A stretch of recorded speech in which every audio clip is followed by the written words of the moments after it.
بسم اللہ الرحمن الرحیم۔ السلام علیکم پیارے بچوں، آج ہم کرنے جا رہے ہیں آپ کی اسلامیات کلاس ہشتم کا باب پنجم، اور اس کا عنوان ہے حسن معاملات و معاشرت۔ سبق نمبر ہم کر رہے ہیں 22، جو کہ ہے حقوق العباد، جس میں ہم کور کریں گے یتیموں، معذوروں اور مریضوں کے حقوق۔ ہم اس کے کرنے جا رہے ہیں تفصیلی سوال جواب۔ پہلا سوال ہے، مریض کے حقوق بیان کریں۔ جواب میں آپ نے مریض کے حقوق کی ہیڈنگ دینی ہے، اس کے بعد آپ نے لکھنا ہے اللہ تعالیٰ نے صحت کو نعمت قرار دیا اور اس نعمت کا شکر ادا کرنے کا حکم دیا ہے، تاہم زندگی میں کبھی بیماری آ جائے تو بھی صبر و شکر کا دامن ہاتھ سے جانے نہیں دینا چاہیے، کیونکہ بیماری اور پریشانی آ جائے تو اللہ تعالیٰ اس کے بدلے میں بہت سے گناہ معاف کر دیتا ہے اور درجات بلند کر کے اپنا قرب عطا فرماتا ہے۔ اس کے بعد آپ نے ہیڈنگ دینی ہے مریض کی عیادت، جس میں آپ لکھیں گے اسلام نے جو حقوق ایک مسلمان بھائی کے دوسرے مسلمان پر فرض کیے ہیں، ان میں سے ایک یہ بھی ہے کہ جب وہ بیمار ہو تو اس کی عیادت کی جائے۔ مریض کی عیادت کرنا نہ صرف مریض کے لیے باعث تسکین اور حوصلہ بخش ہوتا ہے، بلکہ عیادت کرنے والے کے لیے بھی اس میں ثواب اور اجر ہے۔ مریض کی دعا قبول ہوتی ہے، اس لیے اس سے دعا کرائی جاتی ہے۔ یہاں تک۔ اس کے بعد اگلی ہیڈنگ آپ نے دینی ہے مریض کے حقوق حدیث کی روشنی میں، جس میں آپ لکھیں گے حدیث میں مریض کی عیادت کی فضیلت یوں بیان کی گئی ہے، مریض کی عیادت کرنے والے کے لیے 70,000 فرشتے دعائے مغفرت کرتے ہیں۔ حضور صلی اللہ علیہ وآلہ وصحبہ وسلم نے حدیث قدسی میں فرمایا کہ قیامت کے دن اللہ تعالیٰ فرمائے گا کہ اے ابن آدم، میں بیمار تھا تو نے میری عیادت نہیں کی۔ بندہ کہے گا پروردگار، آپ ساری کائنات کے رب ہیں، بھلا میں آپ کی عیادت کیسے کرتا؟ رب فرمائے گا میرا فلاں بندہ بیمار تھا، تو نے اس کی عیادت نہیں کی، اگر تو اس کی عیادت کو جاتا تو مجھے وہاں پاتا۔ اس کے بعد اگلا آپ ریفرنس لکھیں گے، حضرت عائشہ رضی اللہ تعالی عنہا فرماتی ہیں کہ رسول اکرم صلی اللہ علیہ وآلہ وسلم اپنے اہل و عیال میں سے کسی کی بیمار پرسی کو جاتے تو اپنا دایاں ہاتھ اس پر پھیرتے اور فرماتے، اے اللہ، انسانوں کے رب، بیماری دور کر شفا دے، تو ہی شفا دینے والا ہے، تیرے سوا کسی کی شفا نہیں ہے، ایسی شفا دے جو بیماری ختم کر دے۔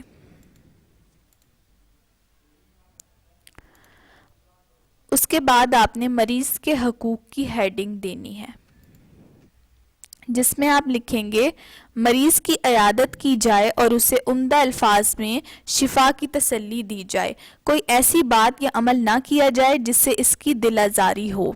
اگر مالی مدد کی ضرورت ہو تو اس کی مالی مدد کی جائے، مریض کے کھانے پینے اور دوائیوں کا خیال رکھا جائے، اگر گھر میں مریض ہو تو اس کے آرام و سکون کا خیال رکھا جائے، مریض کی صحت یابی کے لیے خاص دعا کی جائے، مریض کی بھلائی کے نقطہ نظر سے ڈاکٹر کی دی ہوئی ہدایات پر سختی سے عمل کیا جائے۔ اس کے بعد اگلا سوال ہے آپ کا، یتیم کون ہوتا ہے؟ قرآن و حدیث میں اس کے بارے میں کیا حکم ہے؟ آپ پہلے ہیڈنگ دیں گے یتیم کی، اور اس میں ہم اپنے سوال کا پہلا حصہ یتیم کون ہوتا ہے اس کو کور کریں گے۔ جن کمسن بچوں کے والد فوت ہو جاتے ہیں انہیں یتیم کہا جاتا ہے۔ والد کے سایہ شفقت سے محروم ہو جانے کی وجہ سے معاشرے کے افراد کی یہ ذمہ داری بن جاتی ہے کہ وہ ان یتیم بچوں کے ساتھ حسن سلوک سے پیش آئے، ان کی ضروریات کا ہر طرح سے خیال رکھا جائے۔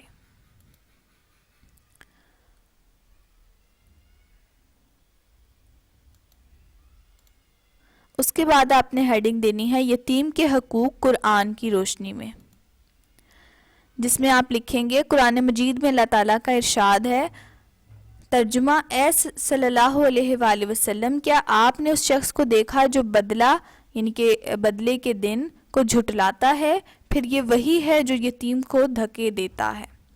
اسی طرح دوسری جگہ ارشاد ہے، ترجمہ اور یتیموں کو ان کے مال ادا کرو اور اپنی روی چیز کو ان کی عمدہ چیز سے نہ بدلو۔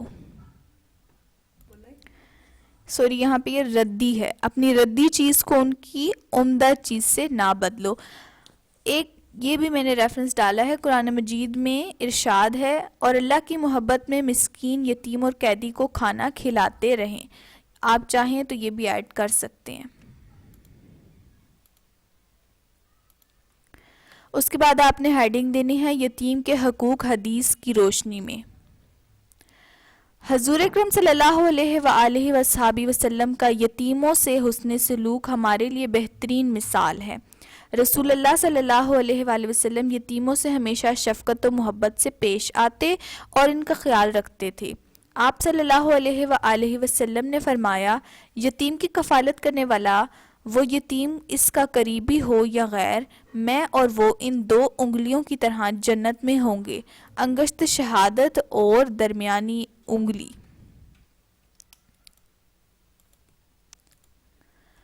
اس کے بعد آپ نے ہیڈنگ دینی ہے یتیم کے حقوق، جس میں آپ یہ چند حقوق ہیں، آپ نے ان کو لکھنا ہے پوائنٹس میں۔ یتیموں کے چند بنیادی حقوق درج ذیل ہیں۔ یتیم بچوں کے ساتھ پیار محبت سے پیش آیا جائے اور ان کی ضروریات خوشی خوشی پوری کی جائیں۔ ان کی بہتر تعلیم و تربیت کا بندوبست کیا جائے تاکہ وہ بڑے ہو کر مفید شہری بن سکیں۔ ان کے مال اور جائیداد کی حفاظت کی جائے۔ جب وہ عاقل و بالغ ہو جائیں تو ان کے مال پوری امانت سے ان کے حوالے کیے جائیں۔ میراث میں اگر ان کا حصہ ہے تو ان کو اچھے طریقے سے دیا جائے۔ یہ آپ کا جواب۔ اگلا سوال ہے، معذور اگر یتیم بھی ہو تو اس کے لیے کیا حقوق ہیں؟ تو اس میں آپ سب سے پہلے معذور کا تھوڑا انٹروڈکشن دیں گے کہ معذور لوگ کون ہوتے ہیں۔ کوئی انسان اگر پیدائشی طور پر یا حادثے کی وجہ سے کسی کمزوری یا معذوری کا شکار ہو جاتا ہے تو اس کو ہماری زیادہ توجہ اور ہمدردی کی ضرورت ہوتی ہے۔ ایسے لوگوں کے لیے اسلام نے بطور انسان پورے حقوق مقرر کیے ہیں اور ان کے لیے فرائض میں تخفیف فرما دی ہے۔ مثلا بیمار شخص کی طرح اگر کوئی معذور شخص کھڑے ہو کر نماز ادا نہیں کر سکتا تو وہ بیٹھ کر نماز پڑھ لے، اور اگر یہ بھی نہیں کر سکتا تو وہ لیٹ کر نماز ادا کر لے، اور اگر اس پر بھی وہ قادر نہیں تو وہ اشاروں سے نماز ادا کر سکتا ہے۔ اسی طرح معذور کو حج ادا کرنے اور جہاد کرنے سے بھی استثناء حاصل ہے، جبکہ ان کے لیے اجر و ثواب میں کوئی کمی نہیں۔ اللہ تعالیٰ نے قرآن مجید میں ارشاد فرمایا، ترجمہ نابینا پر جہاد میں شریک نہ ہونے کا کوئی حرج نہیں ہے، اور نہ ہی ٹانگ سے معذور پر کوئی حرج ہے، اور نہ ہی بیمار پر کوئی حرج ہے۔ اس کے بعد آپ نے ہیڈنگ دینی ہے معذور اور یتیم کے حقوق۔ اگر کوئی انسان معذور ہونے کے ساتھ ساتھ یتیم بھی ہو تو اس کے درج ذیل حقوق ہیں۔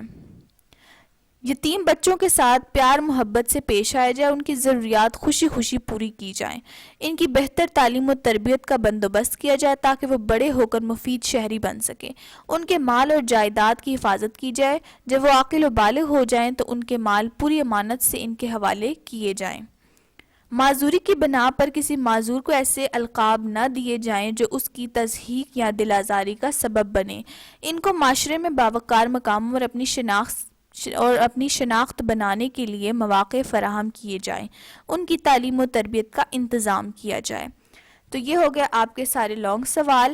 اگر کوئی کوشچن ہو تو آپ نیچے کامنٹ کیجئے، اور مزید جس چیپٹر کے آپ تفصیلی سوال جواب چاہتے ہیں وہ بھی کامنٹ میں بتائیے گا، اور چینل پر اگر آپ نیو ہیں تو آپ نے چینل کو ضرور سے سبسکرائب کرنا ہے، اسے لائک بھی کر دیں اور اپنے دوستوں میں شیئر بھی کر دیجئے۔ اللہ حافظ۔